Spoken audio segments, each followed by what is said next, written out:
নমস্কাৰ সকলোকে আজিৰ এই ভিডিঅ'টিত মই কেকে হেণ্ডিক BA সেকেন্ড সেমিষ্টাৰৰ ভকেশনেল কোৰ্সৰ ইন্ট্ৰোডাকশন টু যোগা এই সাবজেক্টটো যদি আপোনালোকৰ আছে তেন্তে সেই সাবজেক্টটোৰ যোনখন এছাইনমেন্ট কুৱেশ্যন পেপাৰ সেই এছাইনমেন্ট কুৱেশ্যন পেপাৰৰ 4 আৰু 5 নম্বৰ কুৱেশ্যনৰ এনসাৰটো মই লৈ আহিছো আৰু 4 নম্বৰ কুৱেশ্যনটো হ'ল ত্ৰিদোষ বুলিলে কি বুজা যায় আয়ুৰ্বেদিক চিকিৎসা পদ্ধতিত পঞ্চকৰ্মৰ বিষয়ে চমুৰূপে লিখক আৰু 5 নম্বৰ কুৱেশ্যনটো আছিলে মধুমেহ বুলিলে কি বুজা যায় মধুমেহৰ কাৰণসমূহ আৰু লক্ষণসমূহ লিখক মধুমেহ ৰোগীৰ বাবে লাভজনক বুলি বিবেচিত বিশেষ যোগাসন আৰু প্ৰাণায়াম পদ্ধতিসমূহ কি কি এই দুইটা কুৱেশ্যনৰ এনসাৰে মই এই ভিডিঅ'টিত আপোনালোকৰ লগত শ্বেয়াৰ কৰিছো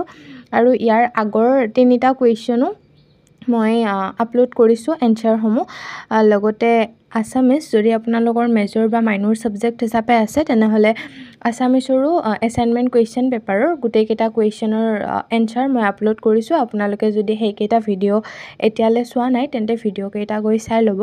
আৰু যদি আপোনালোকে কিবা বেলেগ সাবজেক্টৰ এছাইনমেন্ট কুৱেশ্যন পেপাৰৰ মানে এনসাৰ চাবলৈ বিচাৰে তেন্তে নিশ্চয় কমেন্ট কৰি জনাব আৰু